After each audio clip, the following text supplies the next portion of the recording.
You're listening to the Belly Dance Geek Clubhouse at bellydancegeek.com. Hello, everybody. This is Nadira Jamal, the Belly Dance Geek, and welcome to episode 58 of the Belly Dance Geek Clubhouse. If you've got a product, service, or event you'd like to promote, we'd love to have you become a Clubhouse sponsor. That helps us cover the costs of producing the show, and it lets you reach over 1,500 geeky belly dancers. You can find info at bellydancegeek.com/sponsor. And the Clubhouse is a place where dancers can get together and geek out on all of those things that are hard to get in classes and on DVDs.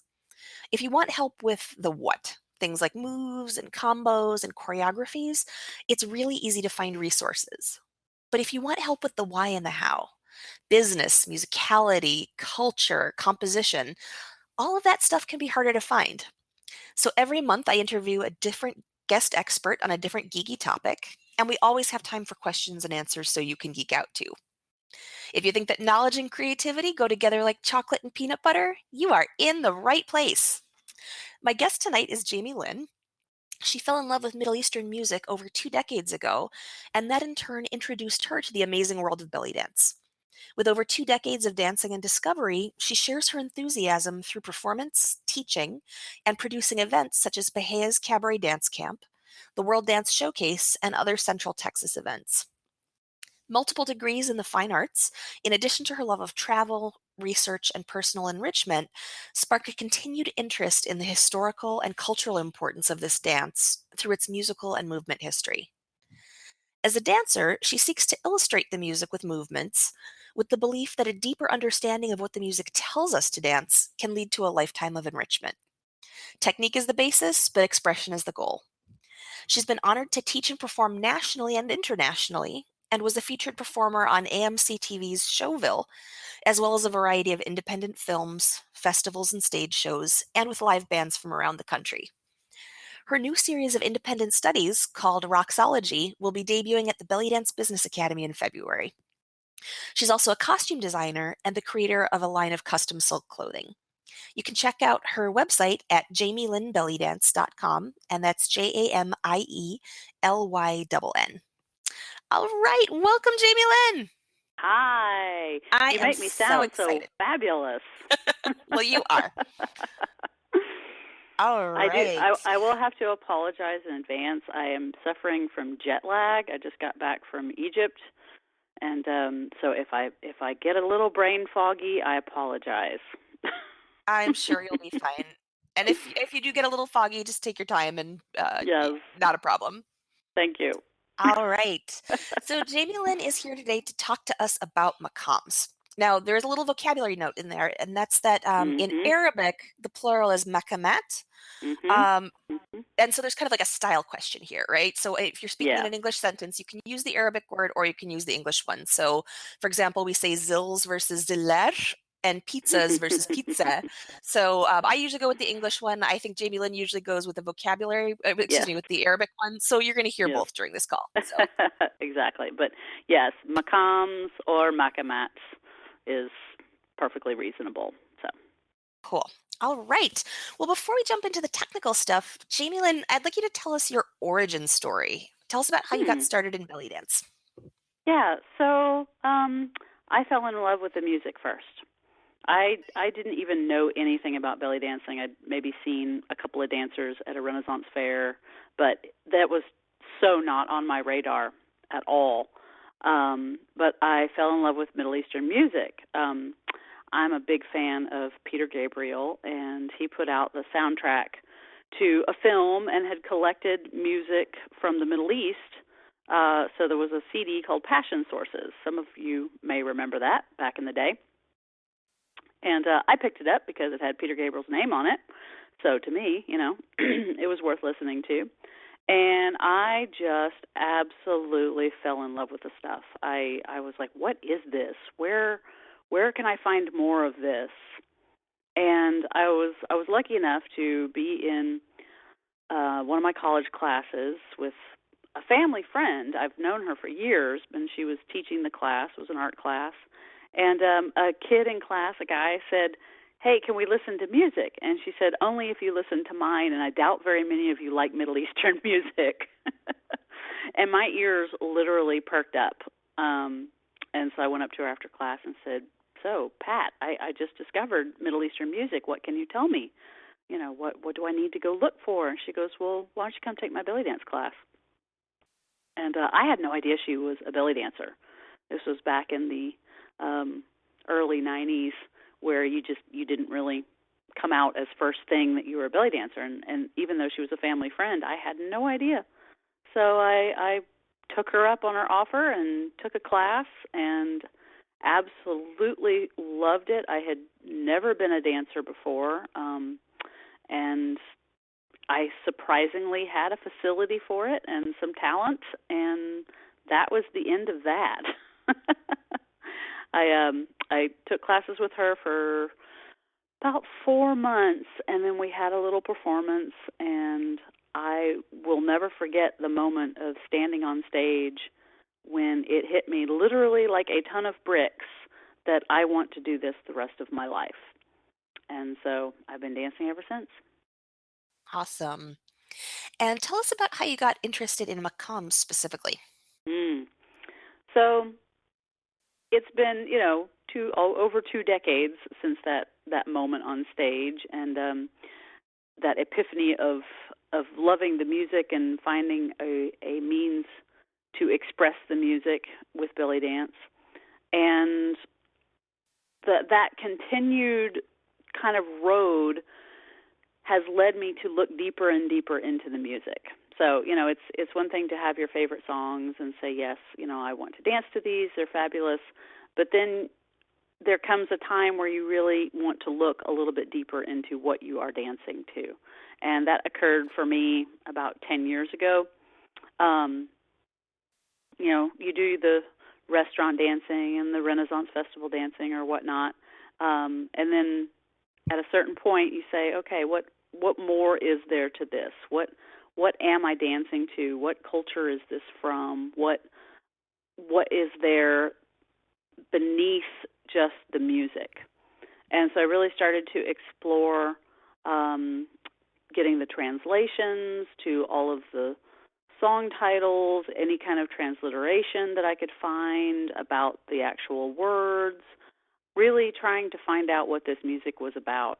And so that is what has led me to looking into the structure of the music, which is the maqam or the maqamat. Awesome. So why don't we start from the very beginning? What is a maqam? Okay. So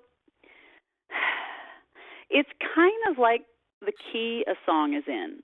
That's the basic way you can look at it in Western terms. Our 8-note scale. But the real difference is that maqamat is based on tonal intervals rather than the starting note. Like our Western scale is in A or A minor, which is going to start on that A, or key of C is going to start on C. The maqam, even though it uses specific notes, the important aspect is the intervals between the notes. So, for example, it could be a whole step, a half step, or a quarter step. And the tricky thing is, it can start on any note in that scale. So it could start on A, B, C, D, E. But depending on what the next note is, the interval between the next note and the third note and the fourth note is what creates the maqam. So that's really very specifically convoluted and complex to kind of wrap your mind around if you're not a musician. But that's okay because there are ways to access the maqam without having to know exactly what the notes are. So to go back a step, when you're talking about them in the maqam following the correct interval, example, Nahawend, which is one of the main common maqam, it's whole step, half step, whole step. So again, this is music theory, and as dancers we don't necessarily need to know that, But that series of intervals is what the musician is going to take and then create the rest of the song with. Does that make sense? It does to me. I think I might want to have you clarify the term interval a little bit. So, like when we talk about Sure. a whole step, we're talking about like do, re, mi. Each one of those is a Exactly. step. Exactly. So like an interval could be any number of those things, right? Yeah, it could be a whole note, so A to B to C, or it can be a half step, which would be like B to B sharp or B flat, or it could be a quarter tone, which is specifically in Arabic music. So, Okay. Go ahead. Go ahead. And in the maqams, are they ever more than a whole note step? Like do they ever jump over before? No, I don't believe so. It's usually going to be either whole step. Well, Or at least in actually, the common ones. I'm looking at my notes, and yes, Hijaz looks like it might be half step, 1.5 and a half. So, yes. Gotcha. Okay. These are And if for the anybody is more serious music confused by geeks. my question, forget I asked. If you were following until I said it, that's cool. Yeah, again, this is something that is very technical for musicians. It's just good to know as dancers, sort of the basis of it. But like I said, we don't necessarily need to know that, Hijaz is half step, 1.5 step, half step. Okay. So we've got a That's down. pattern of That's these down the rabbit intervals hole. or steps Yes. of specific size, and those give us the patterns Yes. that the And those musicians have to patterns learn. are called jins, Jins. And a maqam is made up of 2 or more jins. Just for your own knowledge. Hmm. It's like words in a sentence. The jins are strung together like words in a sentence, and that's what creates the maqam. All right. Now you were saying that we don't need to know the specifics of the gins specifically, Fortunately, no. okay. Why don't I have you go ahead and continue that thought? Yes. So, really, the important thing for dancers to know is that maqamat, have emotional content attached to each of the specific maqam. So that is where it becomes important for a dancer to know. If you're a musician, it's great, it's fascinating, and it can take you down a rabbit hole for sure. But if you're not a musician, if you're not, learning to play Arabic music, we can access this still as dancers and have it be important to us because of that emotional content. All right. And can you give us some examples of maqams and their traditional associations? Yes, absolutely. Um, and oftentimes when you're researching songs online, you will find what the maqam is for the song. And that's what's really great is because of the advent of the internet, we have so much information at our fingertips that you can find these out. So when you're looking for the maqam online, looking at particular songs, these are some of the ones that you're probably going to come across. The most common, there's 9 of the most common are Ajam, Ajam, Hijaz, Hijaz, Nahawand, Nahawand, Rast, Rast, Bayati, Bayati, Sika, Sikah, sometimes without the H, Saba, Saba, sometimes with an H, Kurd, Kurd, and Nawather, Nawather. Also, in Arabic versus Turkish music. Turkish music also uses maqamat. I most often come across Hijaz and Nahawand, and they are usually spelled Hikaz, Hicaz, and Nihavent, Nihavent. So Hijaz and Nahawand are Turkified as Hikaz and Nihavent. Which is funny because in Turkish they sound the same. Yeah, exactly. It's still Hijaz and Nahawand. Yeah, but it's spelled so very differently that you wouldn't know. So those are the 9 most common ones. There's some other ones out there also, but really for our purposes, those are the best ones to know. And the emotional content of each of those is as follows.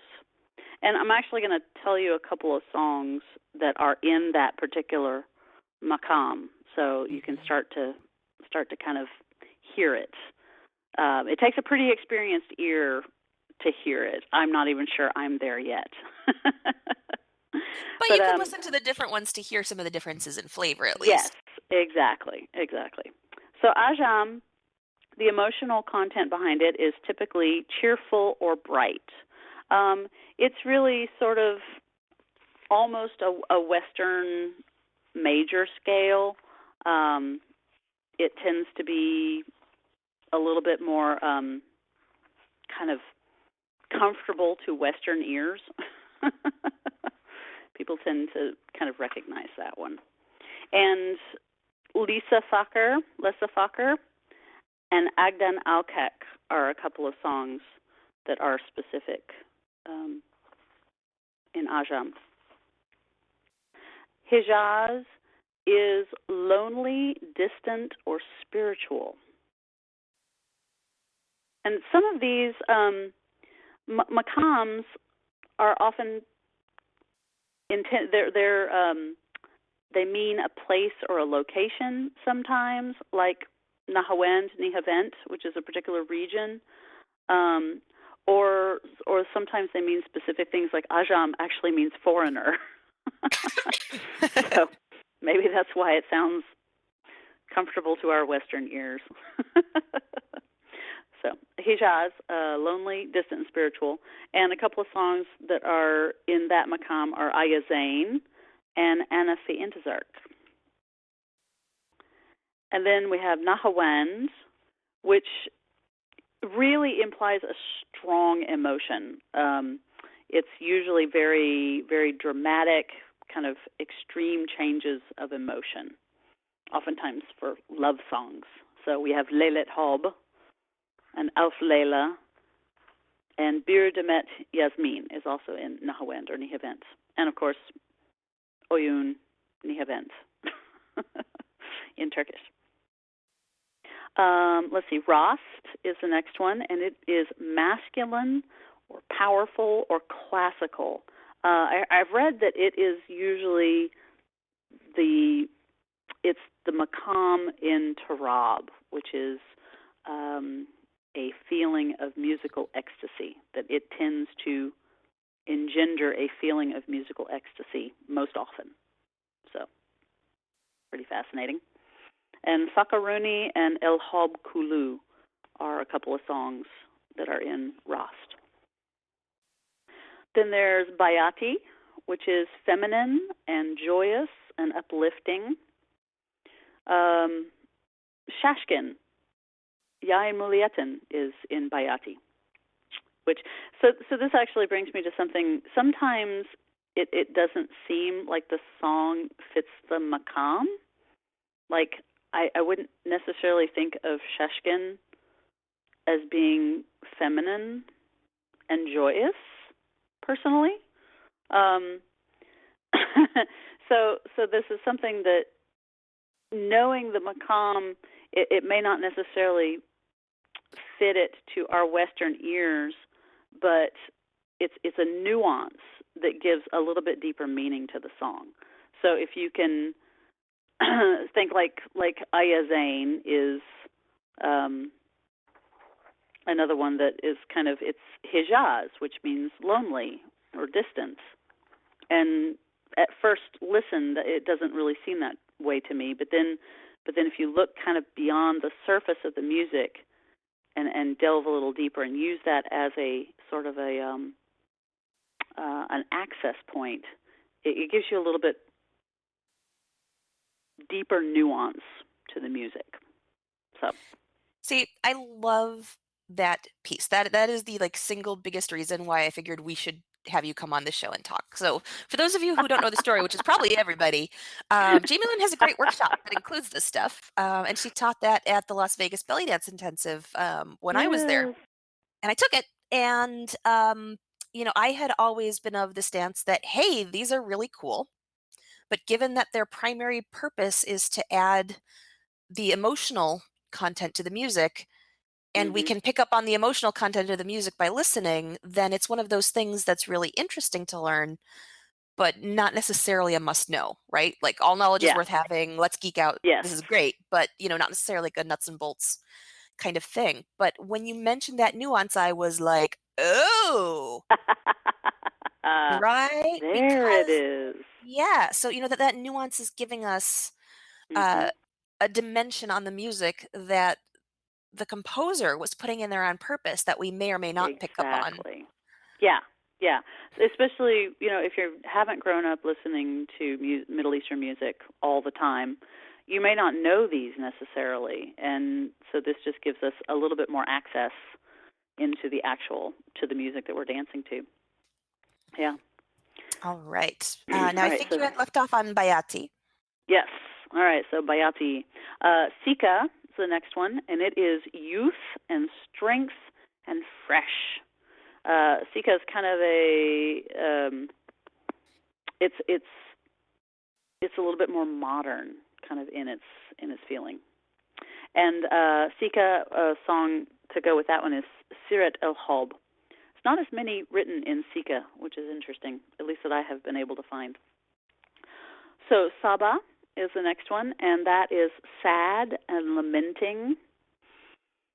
And Ya Bahaya and Hassan, Salamat Ya Hassan, are a couple songs for that one. Kurd is the next, and this is actually named after the Kurdish people. And it's airy and spacious, which actually makes sense if you think about where the Kurds came from. And Inta Omri and Aziza are a couple that are written in Kurd. And the last one, Nawa Ather, is formal or mystical. And Gamil Gamal is a good one for that one.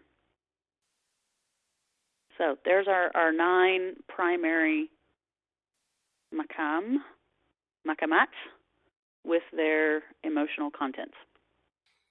Awesome. So we've got this, really great, I don't want to say like answer key because that's not quite the right thing, but we've got this great, guiding set of information. What should we do with this?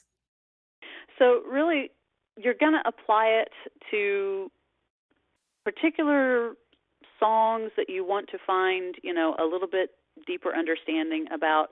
But really, what I found most appropriate for me, the thing that really struck for me, was what to do with taqsims. So the taqsim in the music is that section where each instrument player gets to take their solo, kind of show their skills. And when you look at particularly CDs or recorded music, oftentimes it'll say Taqsim Bayati or Taqsim Rast. And for a long time I didn't know what that was until I started studying Maqamat and realized, okay, each instrument is going to take a particular maqam and use that as their sort of launching point. So they know what these emotional contents are. So say the oud player is going to do a taqsim in Kurd. He's going to have that idea of airy, of spaciousness in his playing. So if we know that, particularly in recorded music. That's the easiest way. Or if we talk to the musicians and, we can kind of get a feeling ahead of time of what maqam they're going to do their solo in, then you can really jump on that and kind of use that as an element of your dancing. So you're not just doing the movement. You're not just dancing along with the oud, which is wonderful, but you're also able to express some of these underlying emotions as well. We'll just get So, you both on the same page. yes, exactly. Even more on the same page than just the music equaling movement, Mm-hmm. And the maqam, the taqsims, just for a little bit of structural of music, the taqsim is often used to switch maqamat in a song. So you might start out with one particular maqam, and then the taqsim can take that first maqam and then switch it into a second maqam, and then the rest of the song can go on in a new one.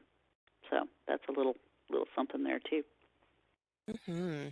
All right. Now, in terms of, practicing working with this stuff, is there anything that you recommend to folks? I think just listening to it. There's a good CD called Maqams Made Simple. A good name for a good CD, and they do a very good job of listing. This is Abudi Badawi is the one Austin who put that one guy! out. Gotta give out a Huh? local plug.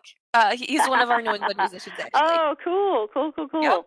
So that's a very good CD to start your ear listening to what they are. They play the jins, the intervals between the notes, so that you know kind of what to expect, and then they play songs that actually are in that maqam. So I would say putting that on and dancing to the different taqsims and songs that have the maqam in them, and at the same time accessing the emotions, draw that in to your practice, that's the best thing you can do. Mhm. Now, there's one thing that kind of comes up a lot in musicality discussions, which is the idea of certain movements being appropriate for certain instruments. Mhm. And I feel like there's a lot of value in that. But every time somebody, I've seen somebody, kind of explain what movements are appropriate for the instruments, I always kind of feel like a better approach is for the student to explore the instrument and say, hey, what do I think go with this Absolutely. particular thing? And then go ahead and listen to what the other people have to say and incorporate that into your take. So Yes. I wonder if there's some kind of approach that we can do with this set of associations and emotions. Mhm. Maybe like before you memorize the list, maybe go ahead and listen to a whole lot of Nehawend, right? And say, okay, what Yes. do I feel? And then Yeah. go to the official, not the official, but the kind of the Mhm. classical association Mhm. and say, And okay, well, see how if does it that fit in jives. with what I know? So, so what's Yeah. interesting too is that sometimes, um, both in my experience and what I've seen other people in their learning process, is that often the most interesting things that we find are where it doesn't fit. And we kind of have to understand that it's not just that I disagree, it's oh, well, I had a different perspective on this thing. So, Yeah. let's Yeah. say it's this, lonely, distant, and spiritual, and I was getting Joyous and uplifting.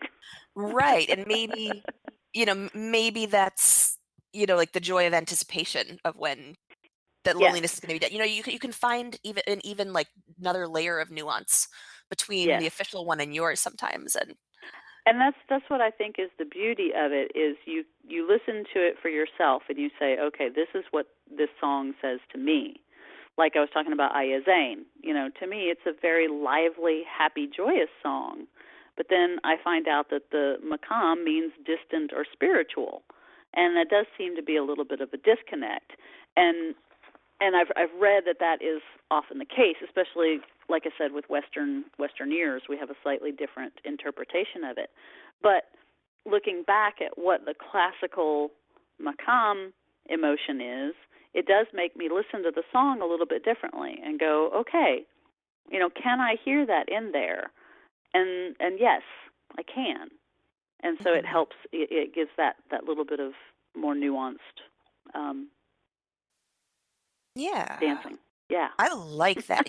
Just to dig a little into this for the listeners, like as you're saying this, Aya Zane is kind of on my little like must know list of Yes. songs that I occasionally take some of my Absolutely. students through, and so I've memorized the lyrics because it's so short, right? Mhm. It's Mhm. oh what beauty, like the rose in the garden, right? Yeah. And there's Yeah. nothing obviously lonely, distant, or spiritual about that. But one way that you could approach this stuff is say, well, this feeling that I'm getting from listening and these lyrics that I'm reading, well, what happens if I add a lonely or distant or spiritual element to it, Exactly. right? And so maybe Exactly. this, great beauty in the garden is not the garden that's in my house. Maybe it's 1,000 miles away, Exactly. right? And that Yes. can give you this different take. Mhm. That's exactly it. It takes what you are feeling and then adds on another layer, perhaps. Mhm. Well, cool. Now, is there Good any stuff. other reason why it's a good idea for dancers to be learning about these? Well, I think just for our own understanding of the music, of being an educated dancer, and recognizing that there's more than just the lyrics and the notes and things like that, and it gives you a chance, if you are able to talk with live musicians, to be able to show that you're a little bit knowledgeable about what they're doing, that they are producing the music that we are dancing to, and our intention is to be the music, is to be the illustration of the music, and it just makes you a better dancer if you are cognizant of the structure of music. To me, Mhm. just going as deep as we can. All right. Well, I have actually reached the end of my questions for you. Was there anything else that you wanted to say about Maqams? Let's see. Did I mention Maqam World, the No, you didn't. website? Okay, so this is an excellent. So if you want to go deeper into it, and it is really pretty technical, but they do a very, very good job of making it accessible to non-musicians necessarily. It's called maqamworld.com, so a nice, easy, rememberable one. We'll put it in the And show notes. yeah, and so that's an excellent resource if you're interested in learning more.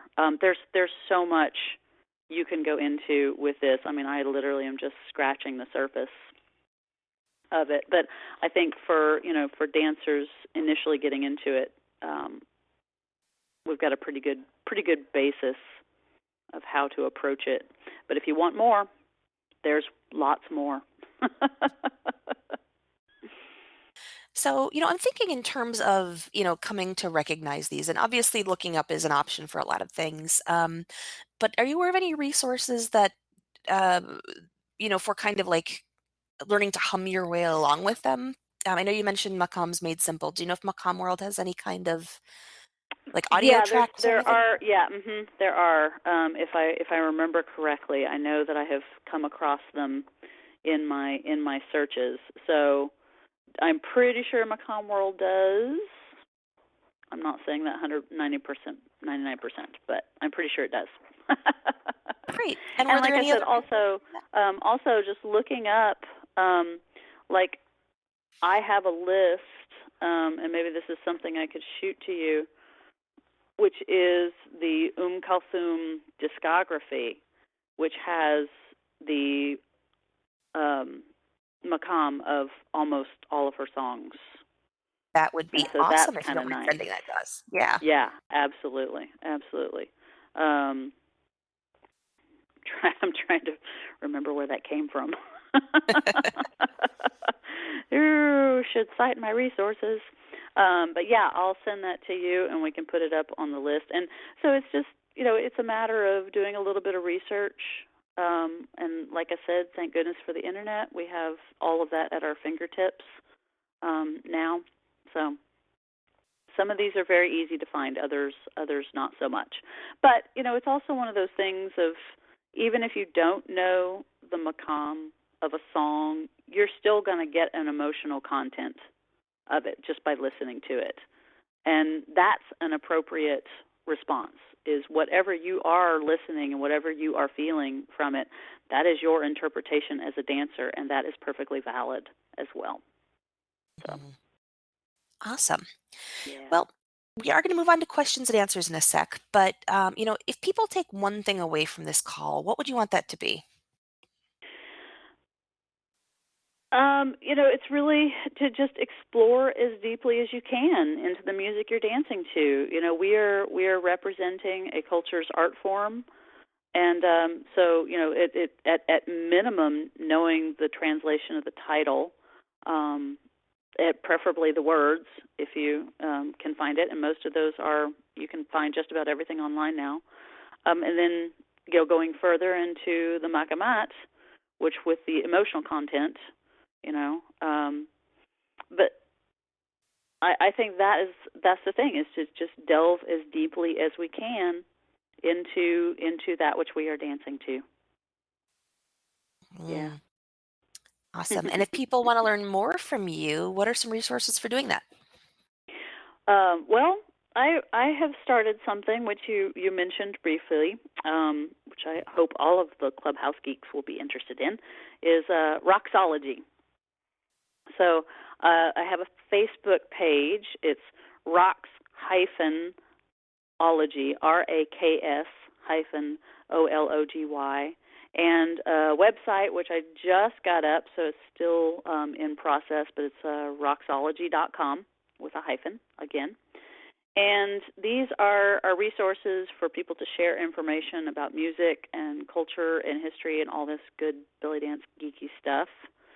And then, as you mentioned, in February or possibly March, depending on how quickly I finish them, I will be launching the Roxology self-paced study courses for belly dancers. And these are going to be PowerPoint presentations or videos. You can choose whichever you want, on topics like belly dance history and dancer timelines, music, styles of belly dance, and whatever else I feel like coming up with.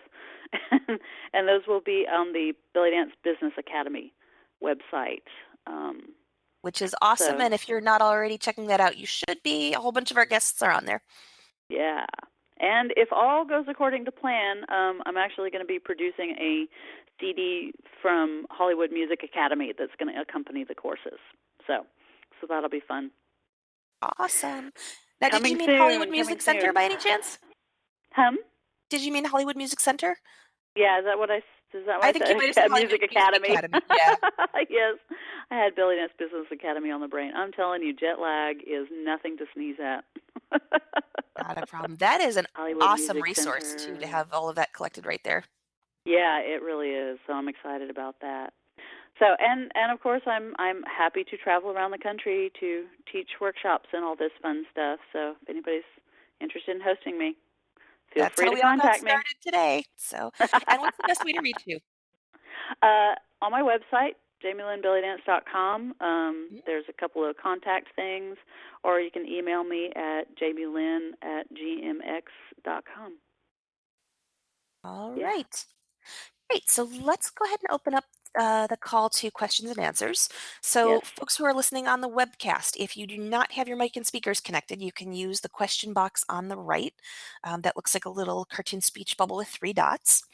Otherwise, if you are using your mic and speakers, I think you can unmute yourselves in the dashboard. If you're calling by Skype or by phone, you can press star star to unmute yourself. We would love to hear your questions. If you have any follow-up questions, any specifics about songs, your favorite takeaways from the call, anything that you'd like to share with us, we would love to hear from you.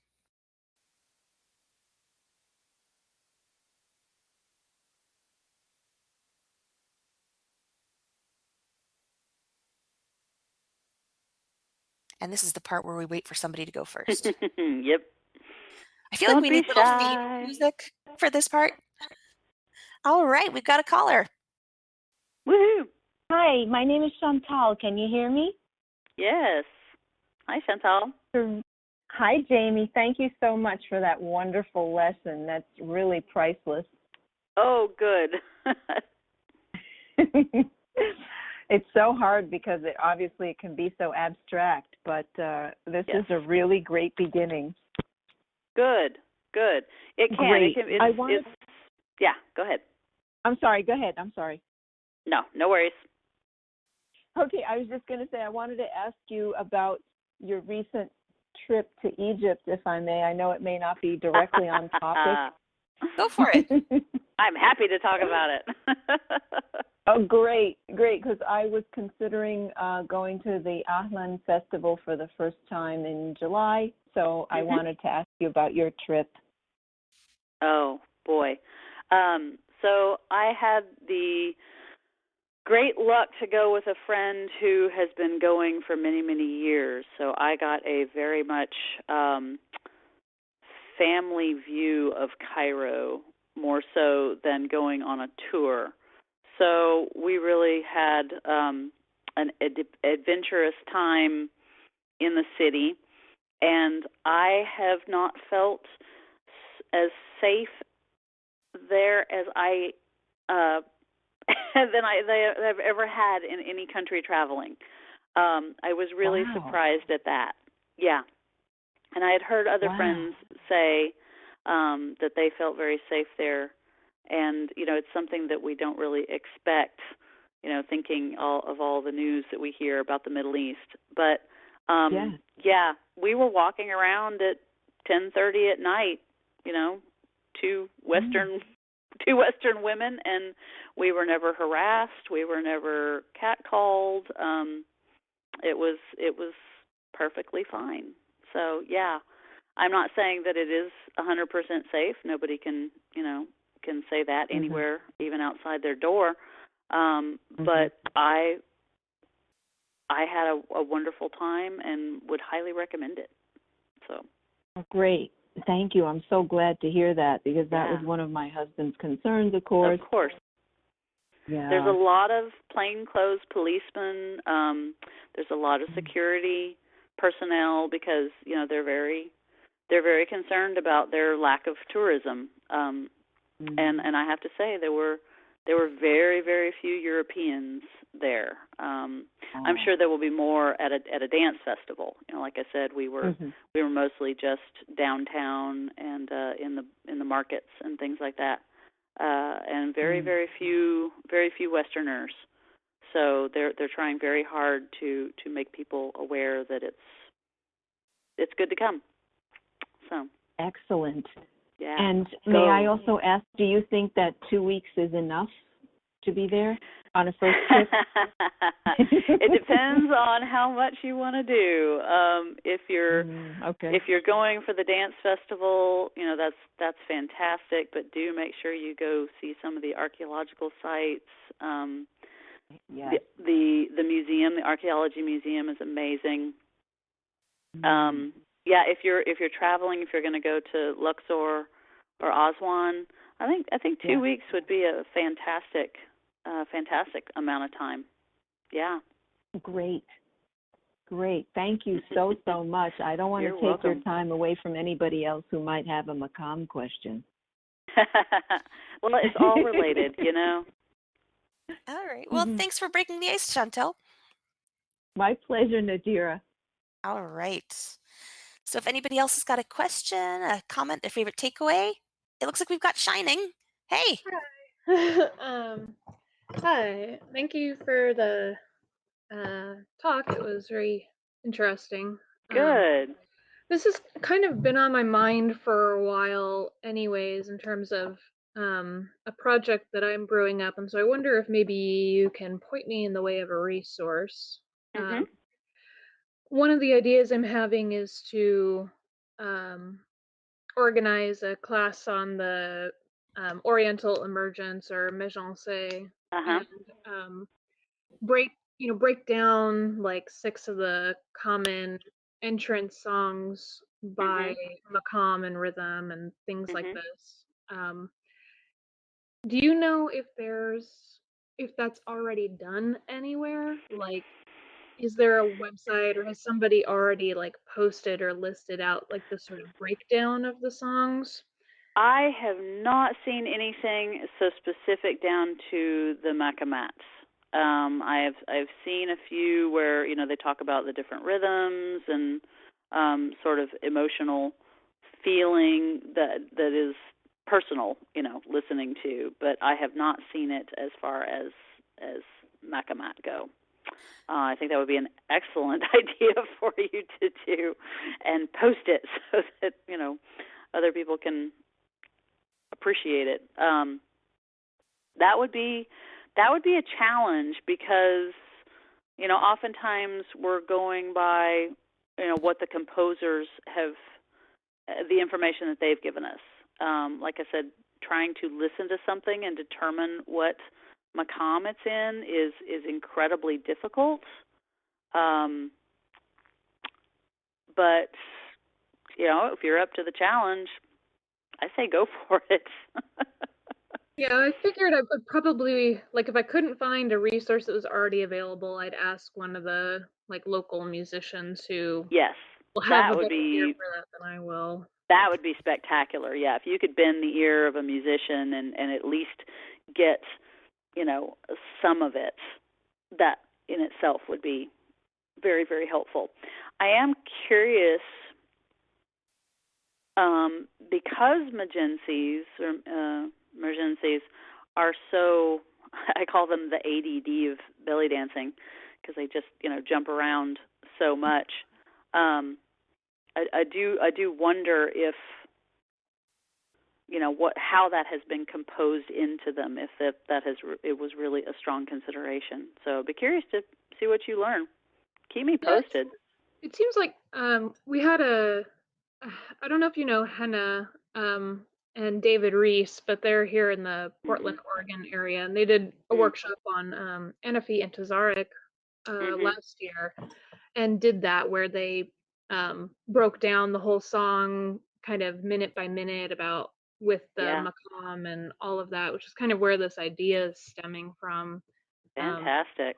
It was really interesting to see, like, I don't know, just to be able to analyze it that way and see where those like dramatic changes are coming from, because I think in that song there was multiple change of maqam, but I could be wrong. I'd have to go back and look at it. Yeah, let's see if I have Anafi and Tazarek. It is. You have that one listed in Hijaz. Yeah, it starts with Hijaz, and then can go into so to get a little bit further into it, you can have multiple maqamats in it. So like there's Hijaz Rast and Hijaz Sika. And so Anafi and Tazarek would be one of those that has multiples within the song itself. Yeah. So if I can hijack your question for a second, so how often is it, or how common is it for a song to change maqams in the middle? Is it one of those things, it's like some songs you keep one rhythm throughout, but a lot of songs change frequently. Is that like just a different structure of song the way it is, and they're both pretty common, or is it less common to have one? Exactly.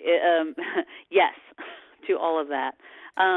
The songs that are going to be more of your sort of standard verse, chorus type thing are mostly going to be in one maqam, whereas the more complicated songs, the magencies and things like that, they're going to have multiple. And oftentimes, like I was saying, it's the taqsims that will link them. So in a multi-format, multi-part song kind of series, it's that taqsim that's going to switch it into the next maqam. Yeah, I was wondering if you'd already talked about that, because one of the things David had mentioned in their workshop was when it was switching from one maqam to another, or using a taqsim as an interlude, there was, I don't know the right word for it, maybe it has to do with the jinn, but there's something about they can slide between maqam because there's like a common note like in one maqam, and then they can start another one from that same note. Could you maybe explain that a little more? Yeah, because the maqam are not dependent on a starting note like A or B or C. They're dependent on the interval between the notes. So you can have maqam rast and maqam bayati start on A. Does that make sense? So you can have A, the key of, or the note A as your starting point, and rast is going to start with find it here, a whole note step up from A, so it would be A to B. But then if you were doing Hijaz on A, it would be a half note up, so it would be A to A sharp. Does that make sense? So you can use the same note A to link the two maqam. I literally need a flip chart This would be really to show this. cool to do with like having a musician on the call too to sort of illustrate that for us. Yes, that would be awesome. Don't know.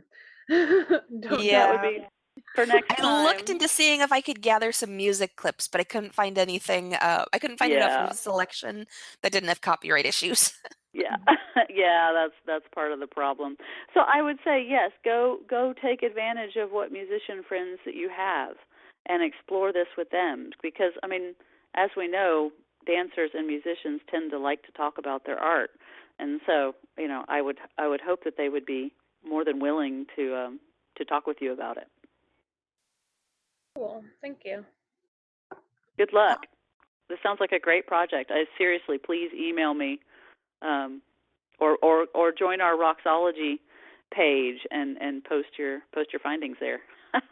Definitely, I really like the sound of your program, and I'm trying to figure out, how to get more involved in this sort of geeky realm, things like this, since I'm a critical overthinker and just haven't quite figured out the what I have to offer just as yet.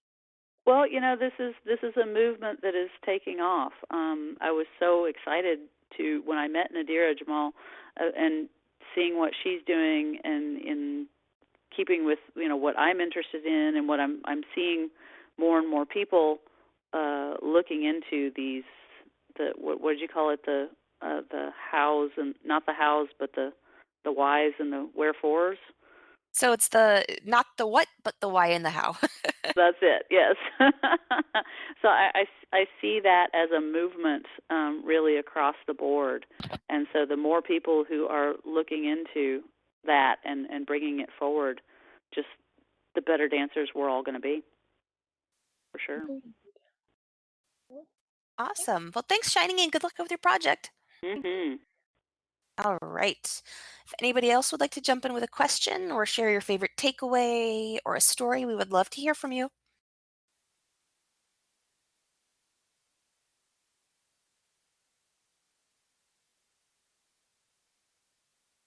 All right. Well, I think we will call it a night then. Thank you so much, Jamie Lynn. This has been wonderful fun. I know this is a convoluted topic, so I hope that you found something that you can sink your teeth into and go explore a little further. All right. And in terms of what else is going on in the belly dance geek world, don't forget, folks, we've got another podcast. It's called More Than Steps, and these are much shorter podcasts that are released once a week. So if you'd like some much smaller bites from me, you can find those at bellydancegeek.com/steps. And thank you, everybody, for coming. This is the end of our call, but that doesn't mean that the conversation has to end. We've got a private Facebook group just for Clubhouse members. I'll send out an email shortly with a link with an invitation. If you're not already in there, just be aware that there is an approval delay.